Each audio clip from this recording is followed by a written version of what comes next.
Hello दोस्तों, स्वागत है आपका हमारे यूट्यूब चैनल ज्ञान एंड जीके पर। दोस्तों, आज हम इस वीडियो में बात करेंगे राजस्थान इतिहास से संबंधित टॉप एमसीक्यू क्वेश्चनों के बारे में। अगर आप राजस्थान की किसी भी भर्ती की तैयारी कर रहे हो तो राजस्थान इतिहास से संबंधित हर परीक्षा में प्रश्न पूछे जाते हैं।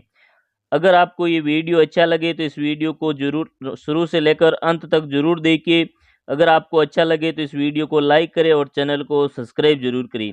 देखिए आज का पहला सवाल, राणा कुंभा मेवाड़ की गद्दी पर कब बैठे? राणा कुंभा है जो मेवाड़ के शासक कब बने या गद्दी पर कब बैठे थे? तो जो राणा कुंभा थे वो मेवाड़ की गद्दी पर बैठे थे 1433 ईस्वी में। 1433 ईस्वी में महाराणा या राणा कुंभा मेवाड़ के शासक बने या मेवाड़ की गद्दी पर बैठे थे। हवा महल का निर्माण कब व किसने करवाया? हवा महल जो जयपुर में स्थित है, जिसका निर्माण है जो 1799 में सवाई प्रताप सिंह ने करवाया था। हवा महल का निर्माण 1799 में सवाई प्रताप सिंह ने करवाया था। ऑप्शन नंबर डी इसका सही आंसर होगा।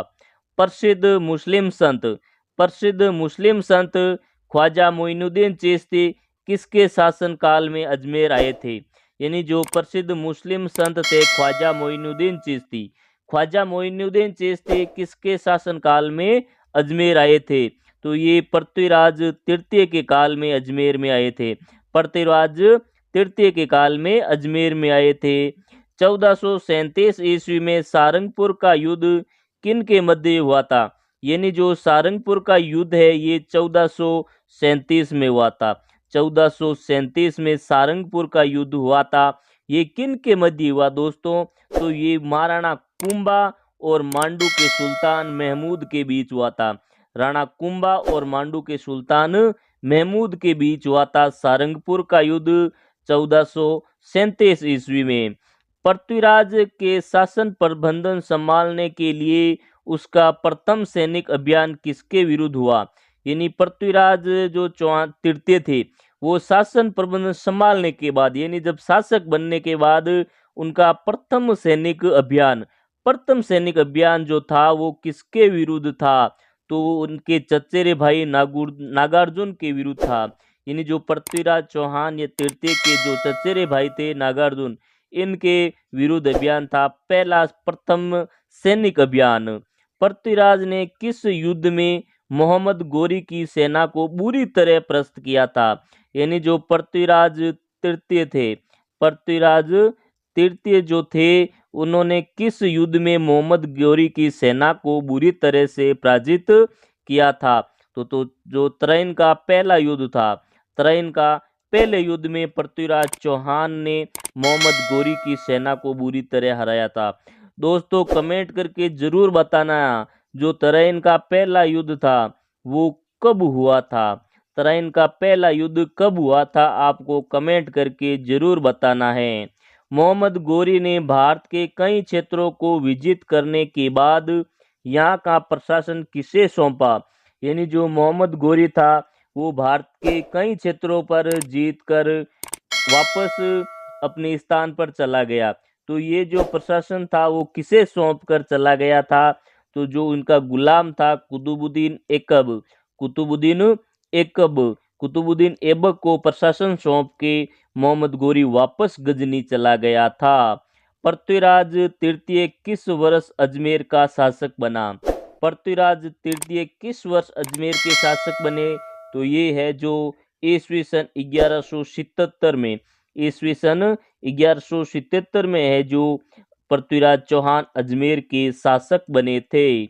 महाराणा संग्राम सिंह द्वारा किस युद्ध में मुगल शासक बाबर की सेना को हराया था? यानी महाराणा सांगा ने किस युद्ध में मुगल शासक बाबर की सेना को हराया था? तो ये जो युद्ध था ये था बयाना का युद्ध।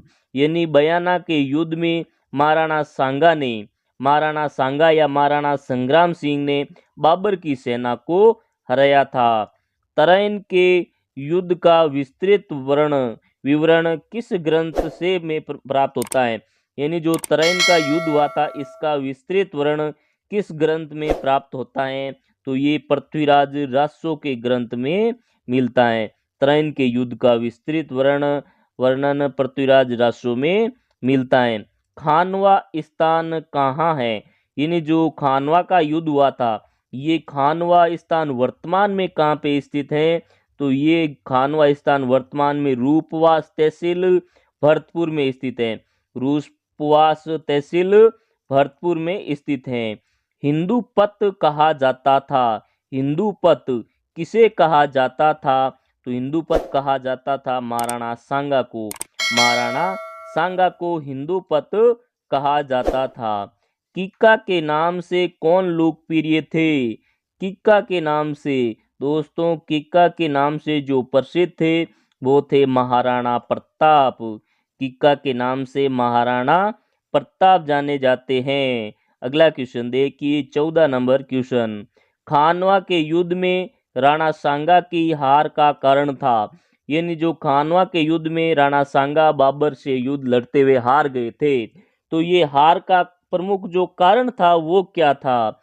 तो खानवा के युद्ध में जो बाबर राणा सांगा की हार हुई, इस हार का जो प्रमुख कारण था वो था महाराणा सांगा का प्रथम विजय के बाद तुरंत युद्ध न करके बाबर की सेना को तैयार करने का समय देना, पुरानी युद्ध तकनीकी, बाबर की तुलगमा पद्धति, ये तीनों ही है जो प्रमुख कारण थे राणा सांगा की हार का।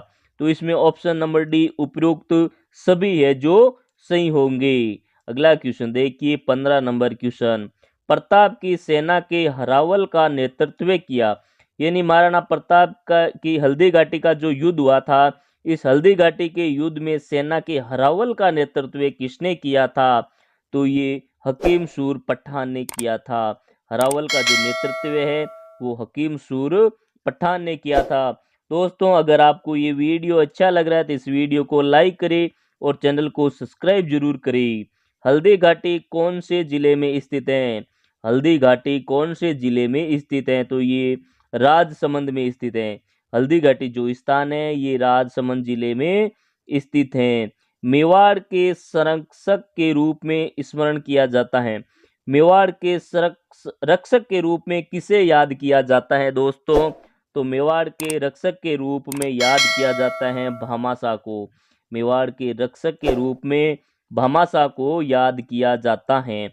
अकबर ने उदयपुर का नाम रखा। यानी अकबर ने उदयपुर को जीतकर उदयपुर का नाम क्या रखा था? तो अकबर ने उदयपुर का नाम रखा था मुहम्मदाबाद। मुहम्मदाबाद अकबर ने उदयपुर का नाम रखा था। दोस्तों, कमेंट करके जरूर बताना है कि जो मोमिनाबाद है, ये मोमिनाबाद नाम किसका था? मोमिनाबाद नाम है जो किसका था? आप कमेंट करके जरूर बताना। दिवेर की जीत के बाद महाराणा प्रताप ने अपना निवास स्थान किसे बनाया? यानी जब दिवेर में महाराणा प्रताप की जीत हुई थी, तो इसके बाद है जो अपना निवास स्थान महाराणा प्रताप ने अपना निवास स्थान किसे बनाया था? तो ये बनाया था चावंड को। यानी दिवेर की युद्ध की जीत के बाद महाराणा प्रताप ने अपना निवास स्थान चावंड को बनाया था। दिवेर का युद्ध कब हुआ दोस्तों? दिवेर का जो युद्ध है ये हुआ था अक्टूबर 1582 को। दिवेर का युद्ध अक्टूबर 1582 में हुआ था। किस राठौड़ शासक ने जोधपुर राज्य की सीमाओं का सर्वाधिक विस्तार किया? किस राठौड़ शासक ने जोधपुर राज्य की सीमाओं का सर्वाधिक विस्तार किया था? तो ये राठौड़ शासक था राव मालदेव। यानी राव मालदेव ने जोधपुर राज्य की सीमाओं का सर्वाधिक विस्तार किया था। राजस्थान की प्राचीनतम शिलालेख कहलाता है। यानी जो राजस्थान का प्राचीनतम शिलालेख है वो कौन सा है? तो ये है बर्ली का शिलालेख। बर्ली यानी बर्ली का शिलालेख राजस्थान का प्राचीनतम शिलालेख माना जाता है। दिवेर का युद्ध किन किन के मध्य हुआ था? दिवेर का युद्ध जो 1582 में हुआ था। दिवेर का युद्ध जो दिवेर का युद्ध है जो 1582 में हुआ था दोस्तों। दिवेर का युद्ध 1582 में हुआ था और ये किन किन के मध्य हुआ था? जो दिवेर का युद्ध है ये महाराणा प्रताप और मुगल किलेदार सुल्तान खान के बीच हुआ था। महाराणा प्रताप और मुगल किलेदार सुल्तान खां के बीच हुआ था दिवेर का युद्ध। ऑप्शन नंबर ए इसका सही आंसर होगा। तो दोस्तों आज का वीडियो हमारा आपको कैसा लगा? अगर वीडियो अच्छा लगा है तो इस वीडियो को लाइक करें और चैनल को सब्सक्राइब जरूर करें, एक प्यारा सा कमेंट करें। थैंक यू, धन्यवाद।